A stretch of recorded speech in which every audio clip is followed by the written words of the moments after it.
नमस्कार, welcome back.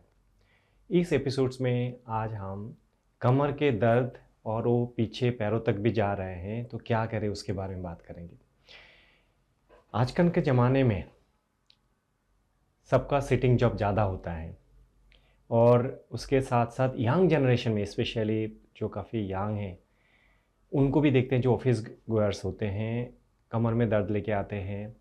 कमर के दर्द की वजह से वो जो दर्द है नीचे तक पैरों तक जाते हैं, काफ़ी ज़्यादा दर्द हो जाता है, अचानक होता है। करना क्या है? सर्जरी करे, फिज़ियोथेरेपी करे, दवाई ले, कितना दिन की दवाई लेने का ज़रूरत है? वो बहुत सारा कन्फ्यूजन है, बहुत सारा क्वेश्चंस होगा और मुझे लगता है कि आपके पास भी एक सारा क्वेश्चंस ज़रूर होते होंगे। मैं 1-2 चीज़ आपके साथ शेयर करना चाहूँगा। कमर की जो दर्द होने का मुख्य कारण क्या है?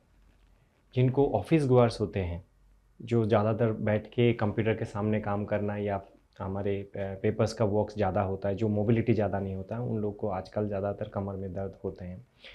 तो मुख्य कारण जो फर्स्ट कारण होता है, एक तो पोस्चर्स की वजह से होता है, क्योंकि हम लोग जब बैठते हैं बैंड होके बैठते हैं, दिखाई दे रहा है जैसे इस पिक्चर में आपको दिखाई दे रहा है जो नॉर्मल कर्वेचर होता है और इसमें बैंड होके बैठते हैं, तो पीछे का जो पोस्चर की वजह से कमर के नसों में कंप्रेशन होने का रिस्क रहता है। तो वो भी लॉन्ग टर्म हम बैठे रहते हैं तो उससे ज़्यादा चांसेस रहते हैं। नंबर 2, कभी सडनली झुक के आपने बहुत हैवी सामान उठा लिया है, उसकी वजह से भी हो सकता है। या पकड़ लीजिए आप कोई एक्सरसाइज ही नहीं करते, सडनली आपने हेवी वेट्स लेना उठाना शुरू कर दे, उसकी वजह से हो सकता है। या दूसरे कारण भी होता है जैसे कि आपके बोन थोड़ा-सा ब्रिटल हो गया हो, बोन में कैल्शियम की मात्रा कम हो गया हो, उसकी वजह से हो सकता है, या इन्फेक्शन की वजह से भी हो सकता है। इस तरह का नसों में जब कंप्रेशन होता है, जो हमारे 2 पीछे बैकबोन होता है, जो वो multiple vertebra, multiple block of vert होते हैं, मतलब जैसे पिक्चर में दिखा रहा है ना, बैकबोन है। वो बैकबोन हमारे मल्टीपल छोटे-छोटे वर्टिब्रा को जॉइन करके होता है। वो जॉइनिंग जो होता है, बीच में डिस्क रहते हैं, जो कि एक शॉकर के हिसाब से काम करते हैं। ये काफ़ी फ्लेक्सिबल होते हैं, लेकिन कभी-कभी डिजेनरेशन चेंज की वजह से या आपको पोस्चर की वजह से या कोई कारण की वजह से जो डिस्क के अंदर वाला जो कंटेंट है, डिस्क प्रोलैप्स हो जाता है, बाहर निकल जाता है और वही बाहर आने की वजह से नसों के ऊपर कंप्रेशन आना शुरू हो जाता है और वो बहुत ही पेनफुल होता है।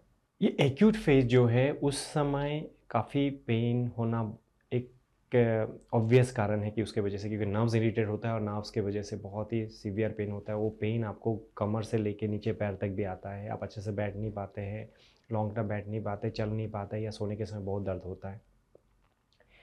लेकिन हमारी जो एक्सपीरियंस और बाकी जो लिटरेचर का उसके हिसाब से देखें तो ऐसा नहीं है कि हर व्यक्ति को, किसी को भी ये डिस्क प्रोलैप्स हो जाए। मैं दोबारा बता रहा हूँ, किसी व्यक्ति को इस तरह का डिस्क प्रोलैप्स हो जाए, उनको सर्जरी की ज़रूरत है, ऐसा नहीं है।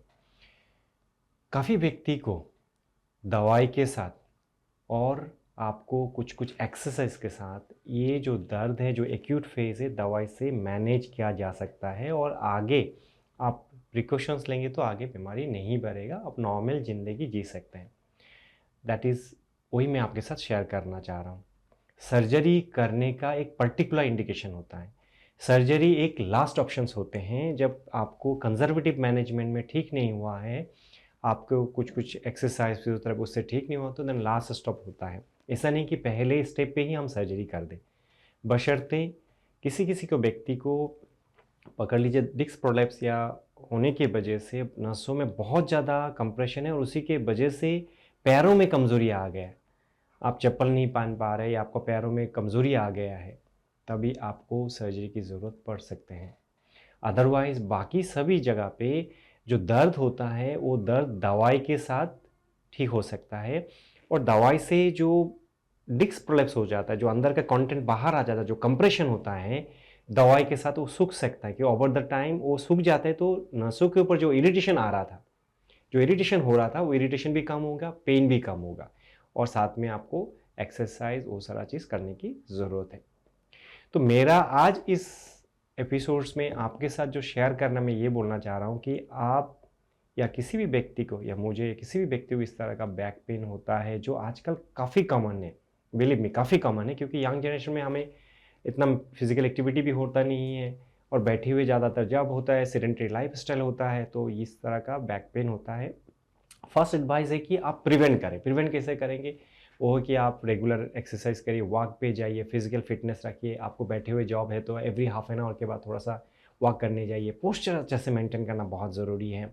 और एक चीज़ इंपॉर्टेंट बोलना चाहूँगा, जो ड्राइविंग में लॉन्ग ड्राइविंग हो और रास्ते में जो ये स्पीड ब्रेकर्स है, जो खराब रास्ते होता है, उसमें जो झटका लगता है ना, उसके वजह से ये प्रीडिस्पोज काफ़ी ज़्यादा होते हैं।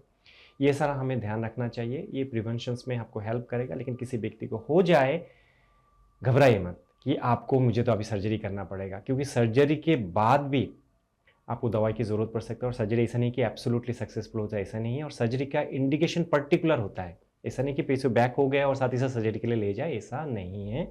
और जो हमारे मेडिकल जो एडवाइस, मेडिकल जो लिटरेचर, जो सपोर्ट है, उसके हिसाब से भी देखे जाए, या स्टैंडर्ड ट्रीटमेंट जो दिया जाता है उसके हिसाब से देखा जाए, या हमारे जो एक्सपीरियंस है उसके हिसाब से देखा जाए, I would say more than 70% व्यक्ति जो है, जिनको इस तरह का दर्द होता है, वो दवाई से ठीक हो जाता है और अच्छा से क्वालिटी लाइफ मेंटेन कर सकते हैं। धन्यवाद।